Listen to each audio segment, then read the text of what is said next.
nosaltres el que anem a ser és positius i a destacar la importància del pas. És un pas previ i necessari per a unificar en un únic contracte de manteniment l'ascensor, els manteniments dels ascensors.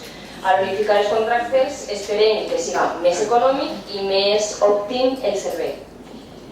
Però hem de fer un parell de comentaris per el que s'està comentant en el plenari. D'una banda, que si havia aquesta diversitat de contractes i no s'havien fet d'acord a norma, és una cosa que s'hem trobat ja feta per un equip d'UB anterior.